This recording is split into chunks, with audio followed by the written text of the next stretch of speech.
pandangnya, oh betapa indahnya, dan ku dengar sabda mulia pada hari menjelang.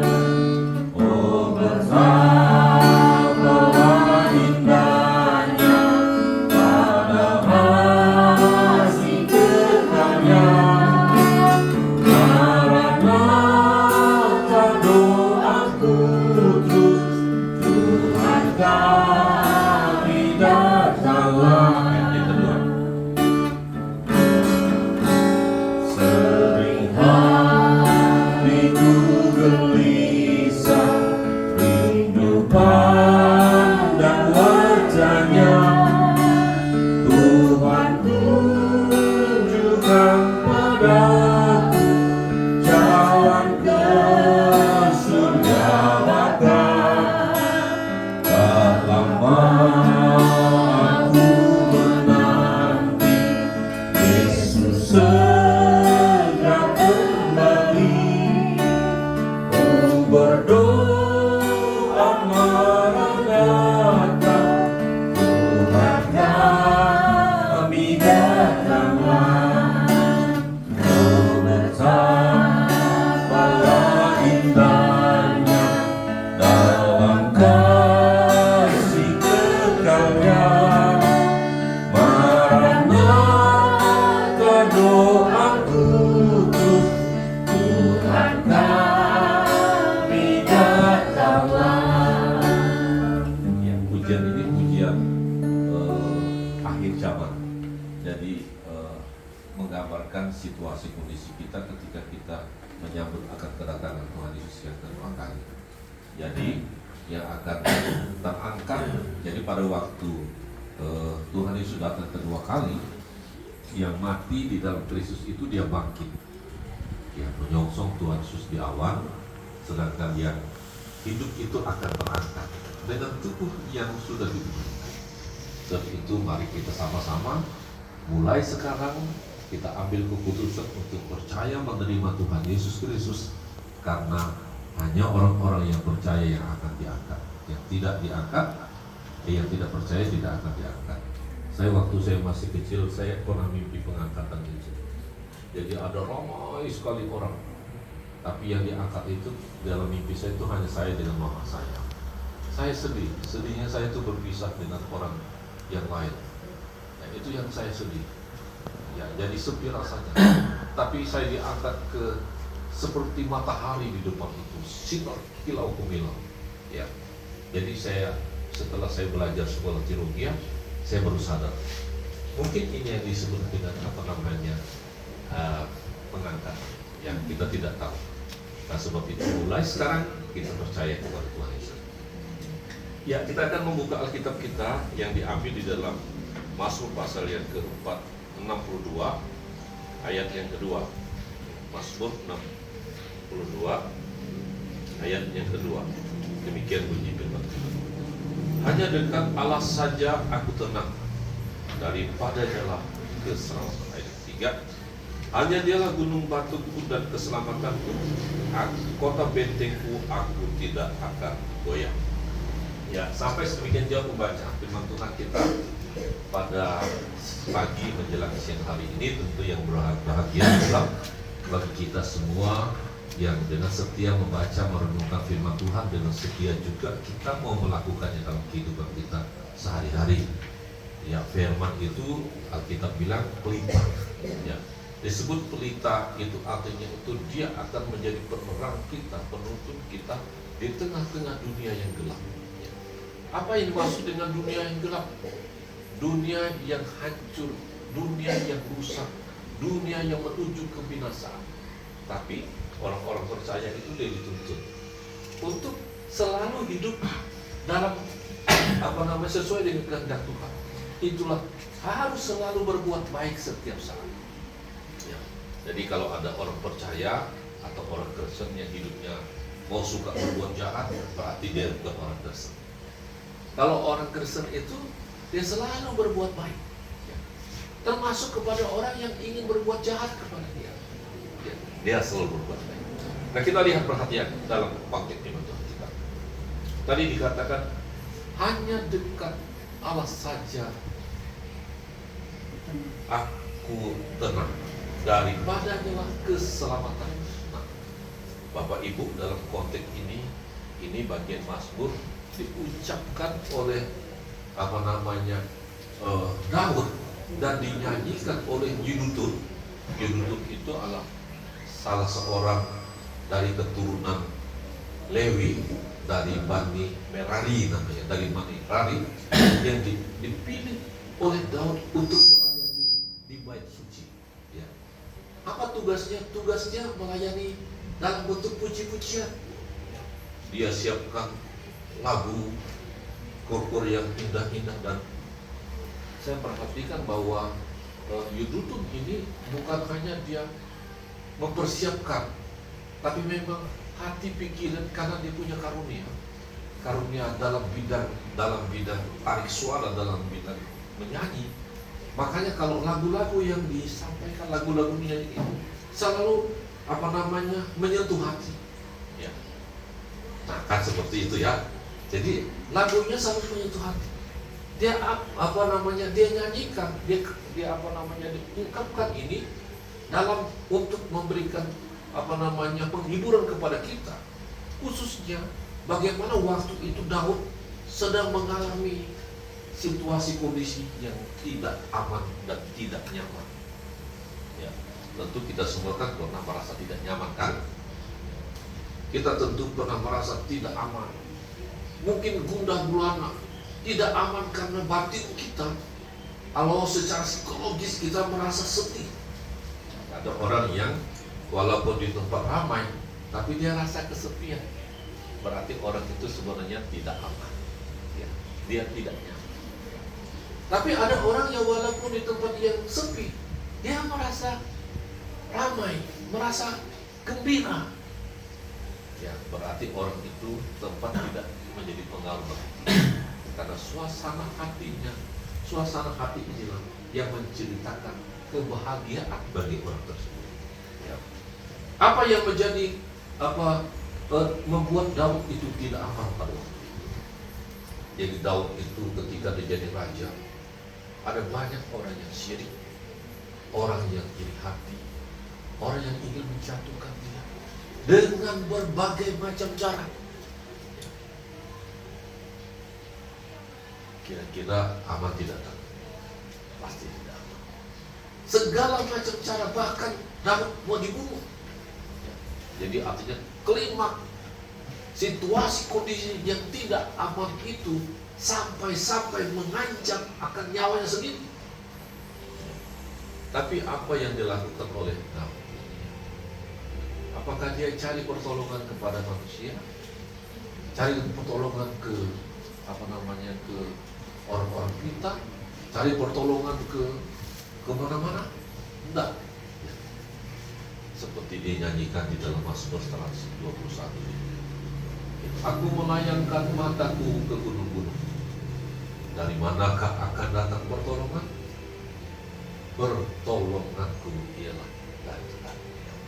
Jadi Daud ini betul-betul pikirannya itu jernih. Ya. Jadi untuk kita bisa mengerti dan minta pertolongan Tuhan itu hanya orang yang pikirannya jernih. Kalau orang yang pikirannya tidak jernih, dia tidak akan mencari Tuhan. Ya.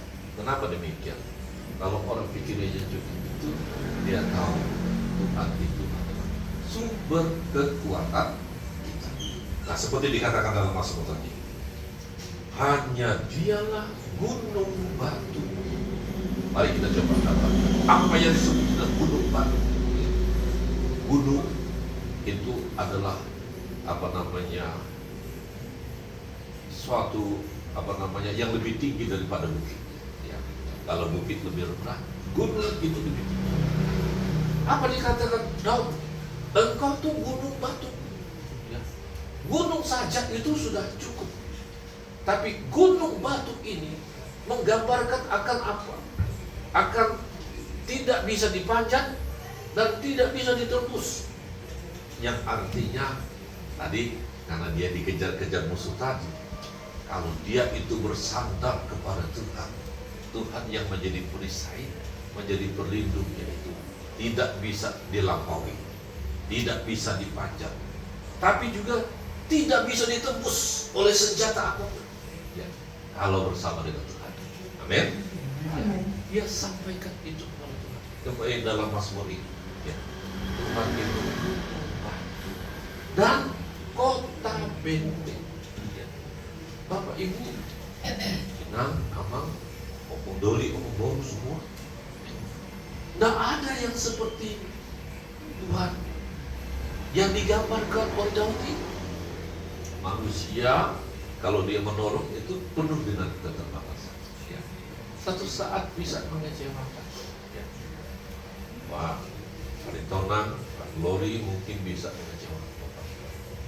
Tapi apakah Tuhan pernah mengecewakan atau merencanakan mengecewakan Bapak Ibu? Tidak pernah. Ya. Tuhan itu penghibur sejati. Tuhan itu penolong yang setia. Tuhan itu memiliki kasih. Apa ukuran kasih Tuhan? Kasih Tuhan itu sempurna. Apa yang maksud kasih yang sempurna? Itu kasih yang tidak pernah punya cacat, tidak punya celah. Dan kasih Tuhan itu kudus. Kasih Tuhan itu tulus. Yang disebut dengan kudus itu dia tidak bercacat, tidak berdosa. Ya. Dia mengasihi. Kalau orang yang berdosa, dia mengasihi itu pasti satu saat dia akan mengecewakan. Karena masih ada dosa yang ada di dalam dirinya. Tapi Tuhan mengasihi, dia tidak punya rencana dan tidak mungkin akan mengecewakan kita. Sebab itu kita perhatikan, ketika Daud itu mengalami situasi, kondisi tidak aman, kemana dia lari? Dia lari. Bapak Ibu semua, mau kita belajar seperti Daud? Ya. Ketika ada pergumulan, jangan lari ke tempat yang lain. Kita minta menyanyi kepada Tuhan. Hanya dekat Allah saja aku tenang, daripada nyala keselamatanku. Hanya Dia gunung batuku, hanya Dia kota bentengku. Aku tidak akan goyah selama-lamanya. Kita minta tolong kepada Dia.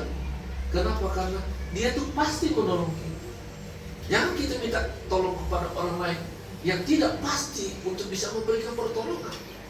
Jangan kita minta tolong kepada orang-orang yang masih ragu-ragu untuk menolong. Ya.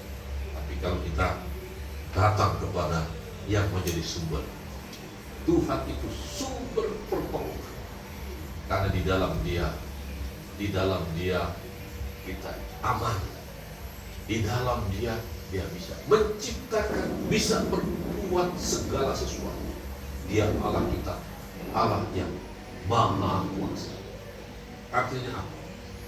Tanda Allah yang Maha Kuasa itu, Dia tuh tahu kita punya pergumulan. Sebesar apapun pergumulan kita, bahkan sekecil apapun. Mungkin Bapak Ibu tidak terus terang kepada saya, Bapak ada pergumulan? Enggak. Padahal sebenarnya ada. Cuma agak kecil. Biasanya kita ceritakan kalau yang besar-besar. Tapi apakah yang kecil itu tidak berbahaya buat kita? Berbahaya. Orang mati itu karena digigit gajah atau digigit kuman. Bapak Ibu, kira-kira digigit gajah atau gigit kuman? Tahu kuman bakteri yang kecil sekali. Ya. Kira-kira digigit gajah atau gigit kuman? Digigit kuman. Orang kena kanker itu karena ada bakteri, ada kuman yang kecil, bahkan dia masuk dalam tubuh kita, paling dalam, merusak semua jaringan-jaringan yang kita pun tidak bisa lihat. Kita hanya bisa lihat kalau kita menggunakan. Tapi pertanyaan, apakah Tuhan tidak tahu? Justru sesuatu yang paling fupik, paling kecil kita anggap tetapi paling berbahaya, kita mesti datang pada Tuhan. Karena hanya Dia yang tahu, yang sanggup untuk. Saya pernah diskusi dengan seorang dokter. Jadi dokter itu ambil satu kesimpulan.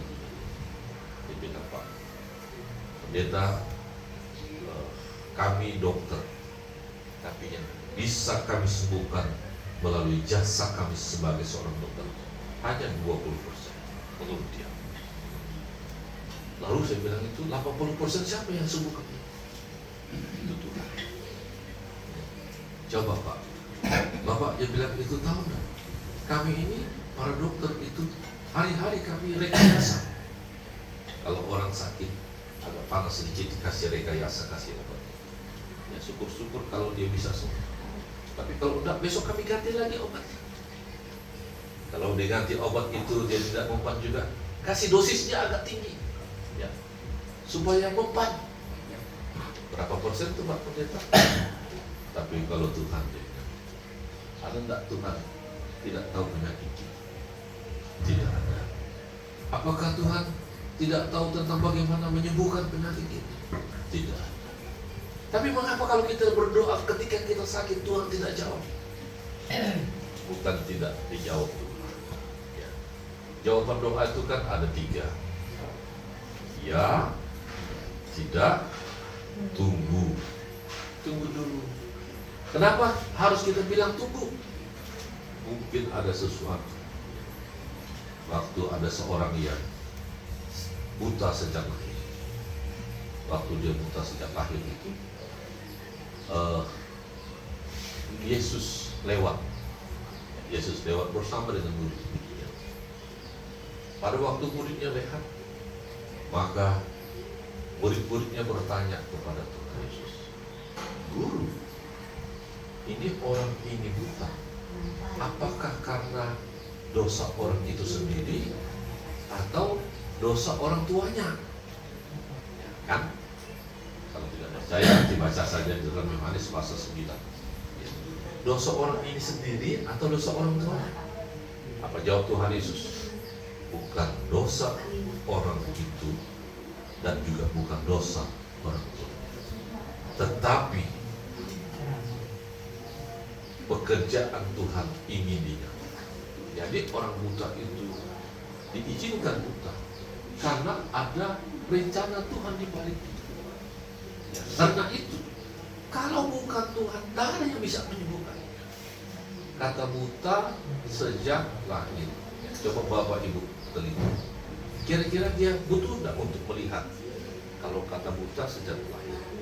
Ya. Coba perhatikan.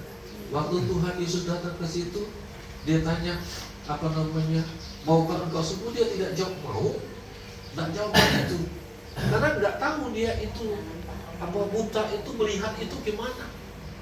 Dia tahu situasinya, keadaannya seperti itu. Tapi coba kalau kita yang sehat ini tiba-tiba buta, kita ditanya mau nak melihat, pasti langsung belum dijawab, Tuhan tolong saya supaya dapat melihat, kan begitu.